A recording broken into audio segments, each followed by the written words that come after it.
Aujourd'hui, on va essayer de monter un petit PC gamer, et quand je dis petit, je rigole pas, on va vraiment construire un tout petit PC grâce à ce boîtier ici présent. Parce que bon, au bout d'un moment, c'est vrai qu'il y en a marre des gros monolithes RGB qui brillent dans tous les sens. Ici, on a envie d'un peu de discrétion. Cette vidéo est réalisée en partenariat avec Nvidia qui nous prête la RTX 4060, justement parce qu'elle est petite, elle va bien nous être utile. Allez, on déballe.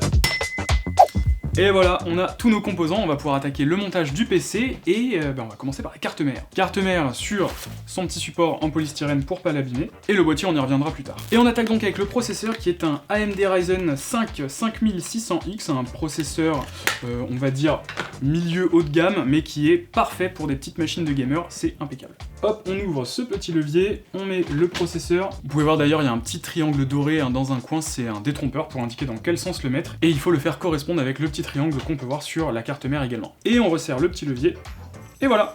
Prochaine étape, la RAM. Ici c'est très simple, on n'a que deux ports, on peut pas se tromper. On ouvre ici les petits crochets, et on vient installer la RAM dans le bon sens. Pareil, il y a un petit détrompeur à peu près au milieu. Hop, et faut pas avoir peur d'appuyer un petit peu. Pareil ici, hop, on se cale bien, et on appuie. Et voilà, ça fait clic. Le petit crochet au bout s'est refermé, c'est bon. Pour cette config, on est parti sur 32 Go de RAM en DDR4, donc pour une config gamer, c'est largement suffisant. Si vous voulez faire du montage et tout, vous allez peut-être pouvoir passer sur du 64, mais là, c'est parfait. Prochaine étape, le SSD, et donc là, on va avoir un petit truc à démonter sur la carte mère, c'est ce petit radiateur ici. Et alors là, attention de ne pas perdre les vis, hein, surtout, c'est important. On peut installer maintenant le SSD, on a ici un petit Samsung, et oui, ça se dit Samsung et pas Samsung, et oui, j'ai raison, vous avez tort. Samsung.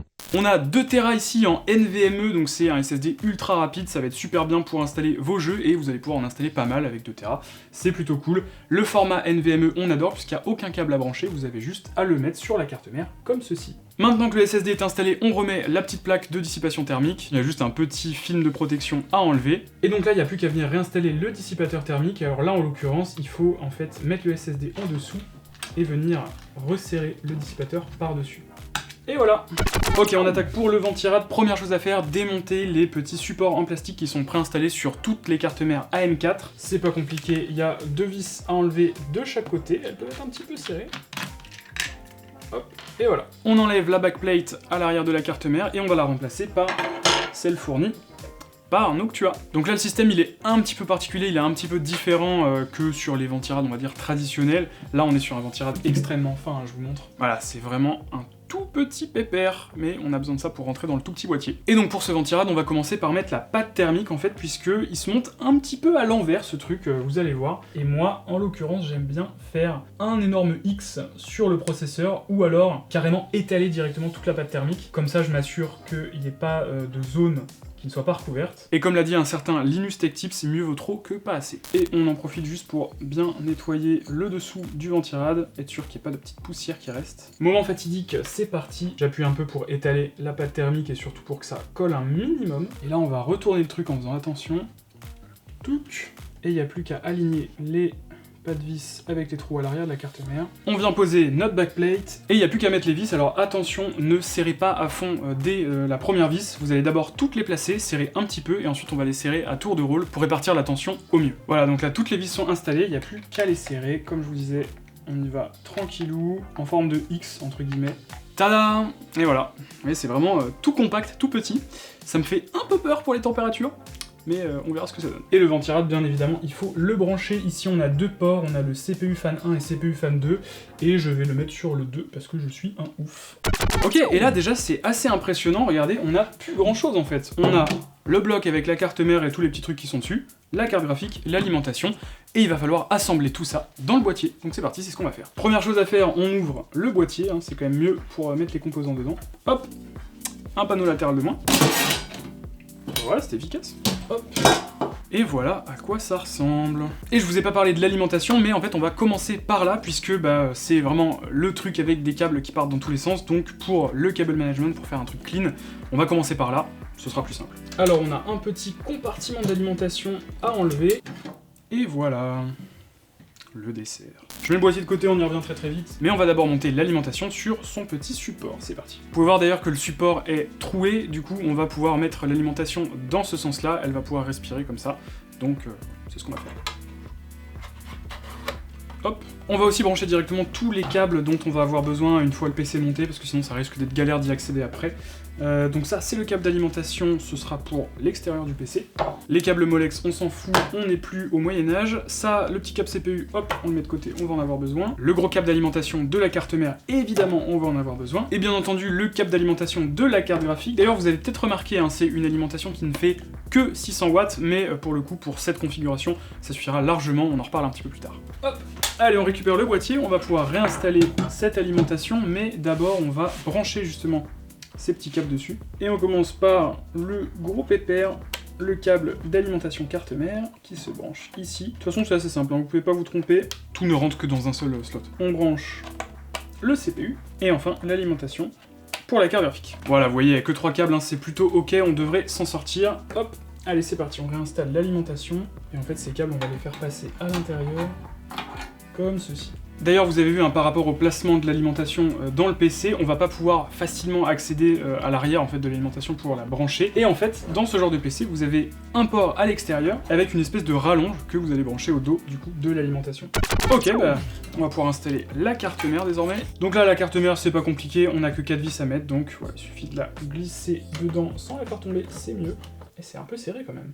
Bon, en fait, je me suis un peu emballé. On va d'abord enlever la lime au final. On la remettra après. Ça va me libérer un peu de place pour mettre la carte mère plus facilement. Voilà. Allez, c'est parti pour la carte mère. Tout tranquillement. Et voilà. Et là, on aligne la carte mère avec les petits pas de vis en dessous. Ok, on visse tout ça en place. Tac. Et la dernière, ici. Et d'ailleurs, ce serait peut-être pas plus mal de faire passer et de brancher les câbles qu'on peut déjà faire passer ou brancher. On a par exemple la rallonge pour la carte graphique qu'on peut brancher tout de suite. Et voilà, magie du montage, les câbles sont branchés, pas tous, hein, il reste encore l'alimentation, mais au moins les petits câbles de la carte mère, c'est branché. Allez, je remonte l'alimentation. Franchement, il est pas beau ce cable management, incroyable. Bon là c'est pareil, le branchement des câbles d'alimentation, c'est pas ce qu'il y a de plus passionnant, donc je pense que vous m'en voudrez pas trop si on coupe ça au montage. Ouh, ça y est, j'ai terminé de brancher tous les câbles, c'était un peu sport, je vais pas vous mentir, il fait très chaud, mais c'est bon. Du coup, dernière étape, la carte graphique. Pour la carte graphique, on est parti sur la Nvidia RTX 4060, qui est la nouvelle carte graphique de la série 40 d'Nvidia. Son gros avantage, c'est clairement sa compacité, comparée aux autres modèles de la gamme. Celle-là, elle est, voilà, bah, vous le voyez, hein, relativement compacte, et pour un PC comme celui-là, c'est impeccable. Alors c'est parti, pour le coup, ça va pas être compliqué. J'ai déjà enlevé les deux petites protections PCI à l'arrière. Pourquoi 2? Parce que c'est une carte qui fait 2 slots comme vous pouvez le voir, et c'est une des seules de la série 40 à faire uniquement 2 slots. Je vais commencer par le câble d'alim d'ailleurs, parce que sinon je sens que je vais galérer à y accéder. Hop, et vous pouvez voir qu'il n'y en a qu'un seul de câble d'alim. C'est une carte graphique qui consomme très peu, et c'est aussi une de ses grosses qualités. Elle consomme 115 watts au maximum en jeu à pleine charge, donc voilà, assez impressionnant, une telle efficacité. Si vous voulez, à titre de comparaison, les dernières cartes graphiques ultra haut de gamme, on est plutôt autour des 350 voire 450 watts de consommation, donc ouais, ça fait quand même une sacrée différence. Hop, et voilà, carte graphique installée, il faut encore que je mette les vis, mais vous voyez, bah il reste encore un petit peu de place, hein, donc on aurait presque pu partir sur un boîtier encore plus petit. Pas mal. Et maintenant, l'étape finale, installer Windows, configurer tout ça, installer des jeux et voir si ça fonctionne. Ok, nouvelle journée, nouvelle chemise. Effectivement, j'ai eu quelques petites galères avec le PC, plus particulièrement avec le boîtier en fait. La carte graphique, elle est en PCI 4, la carte mère, elle est en PCI 4, mais la rallonge qui permet de brancher la carte graphique dans ce boîtier-là, elle n'est pas compatible, et donc j'ai dû forcer le PCI 3 dans le BIOS pour que ça marche, parce que sinon, c'était compliqué. Ok, donc là j'ai lancé Cyberpunk, hein, vous connaissez Cyberpunk, c'est un jeu qui est vachement gourmand, et là on tourne à 90 FPS en ultra avec le ray tracing d'activé, et en plus je suis même pas en Full HD, là en l'occurrence je suis en Quad HD, donc 2560 par 1440, donc ouais, assez impressionnant, et en plus le PC fait pas spécialement beaucoup de bruit, ça tourne vachement bien, c'est fluide, c'est cool. Et d'ailleurs si on va faire un tour dans les réglages, on peut voir que j'ai activé le DLSS et la génération d'images DLSS, et donc ça en fait c'est une option qui est propre au DLSS 3, qui est une fonctionnalité exclusive aux cartes graphiques RTX série 40. Et donc c'est pour ça qu'on a choisi la RTX 4060, c'est parce que c'est la carte graphique la moins chère qui permet de profiter de cette techno. Pour ceux qui savent toujours pas ce que c'est le DLSS, en gros, alors de base, le DLSS c'est une technologie d'upscaling, c'est-à-dire que vous tournez par exemple votre jeu en Quad HD, et en fait le jeu lui va se calculer à une résolution un peu plus faible et upscaler avec de l'intelligence artificielle pour retrouver une image qui est aussi quali que si vous tourniez le jeu en natif. En faisant ça, votre PC il va économiser ses ressources en quelque sorte et ça va vous permettre d'avoir un plus grand nombre d'FPS, donc c'est tout à fait appréciable. Et par-dessus tout ça, on rajoute encore du coup le DLSS 3 et alors lui en fait ce qu'il va faire c'est il va générer des images entre chaque image réelle pour fluidifier encore plus le jeu. Et donc là je peux vous faire la démo si on teste avec et sans. Avec le DLSS 3 je suis à 88-89 FPS et sans le DLSS 3 on descend tout de suite à 65 images par seconde, donc ça reste jouable, hein, mais vous voyez quand même qu'on a un petit gain vachement sympa via le DLSS 3. Et d'ailleurs, si vous avez un écran 144 Hz et que vous avez envie d'en profiter, vous pouvez, hein, ça reste une carte qui est pensée en fait pour les écrans plutôt Full HD, et donc si on descend la résolution du jeu en Full HD, là voilà, j'ai mis Full HD, DLSS qualité et DLSS 3 activé bien évidemment, et vous pouvez voir qu'on est à 150 FPS, ça tourne super bien. Pour un jeu comme ça, un FPS et tout, des fois c'est cool d'avoir pas mal d'images par seconde, et là, sur un écran 144 Hz, du coup, ça passe plutôt bien.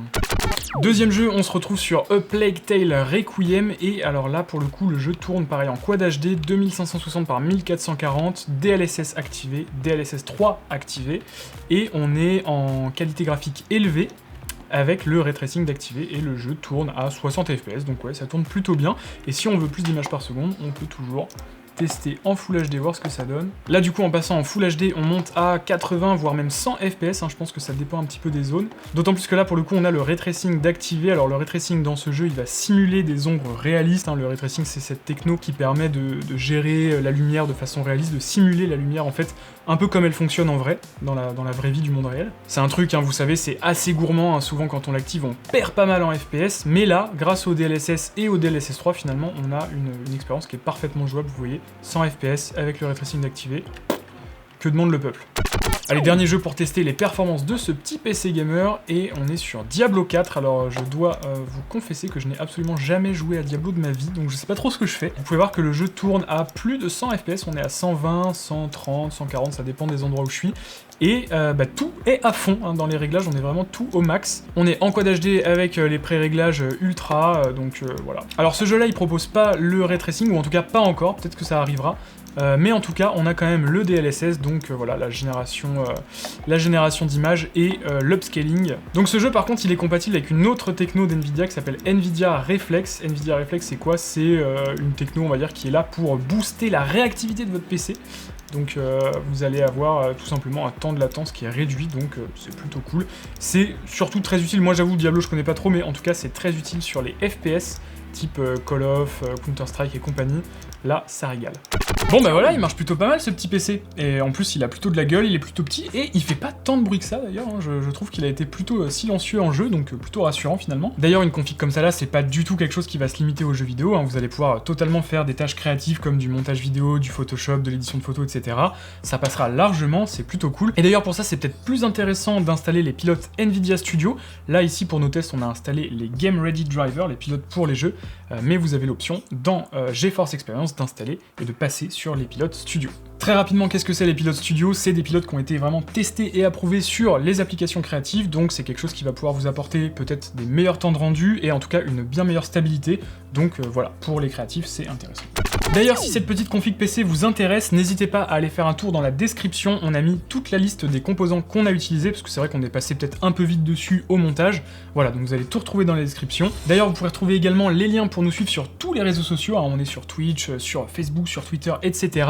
Encore une fois, je remercie NVIDIA d'être partenaire de cette vidéo, j'espère qu'elle vous aura plu. Vous pouvez laisser un petit like si c'est le cas, un petit commentaire, et on se retrouve une prochaine fois pour une nouvelle vidéo. Ciao!